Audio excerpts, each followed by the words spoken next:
नन्ही सी आँखें और मुड़ी हुई उँगलियाँ थी। ये बात तब की है जब दुनिया मेरे लिए सोई हुई थी। नंगे से शरीर पर नए कपड़े पहनाते थे।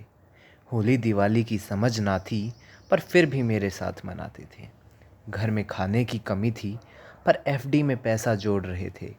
उनके खुद के सपने अधूरे थे पर मेरे लिए सपने बुन रहे थे और मेरे लिए सब अच्छा ही चुन रहे थे।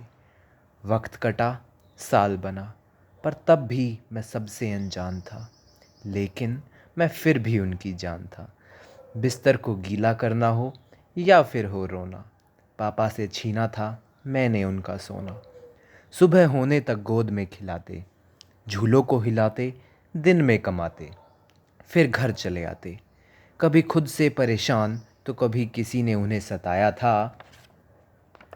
पापा ने मुझे रोते हुए हंसाया था।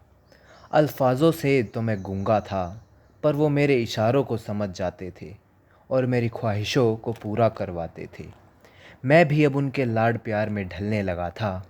घर से वो कहीं बाहर निकल ना जाए इसलिए उनके कदमों पर नज़र रखने लगा था।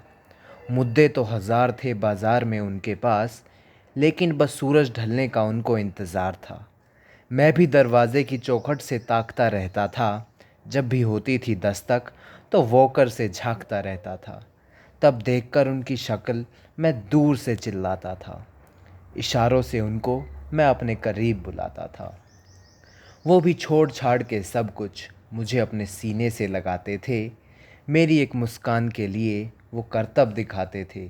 कभी हाथी तो कभी घोड़ा बन जाते थे। मैं सो सकूं रात भर सुकून से, इसलिए सारी रात एक करवट से गुजारते थे। हमें याद रहती हैं खाना बनाने वाली माँ, पर उस खाने का इंतज़ाम पिता ही तो करता है। देवकी और यशोदा का प्रेम मन में रखिए, पर टोकरी में ले जाने वाले पिता को भी याद रखिए। पुत्र वियोग पर कौशल्या बड़ी रोई थी, लेकिन दशरथ तो स्वर्ग ही सिधार गए थे। पिता हौसलों की दीवार है, परेशानियों से लड़ने को दो धारी तलवार है। सपनों को पूरा करने में लगने वाली जान है, इसी में तो माँ और बच्चों की पहचान है। पिता जमीर है, पिता जागीर है, जिसके पास ये है वो सबसे अमीर है। खुदा का एक ही रूप पिता का शरीर है।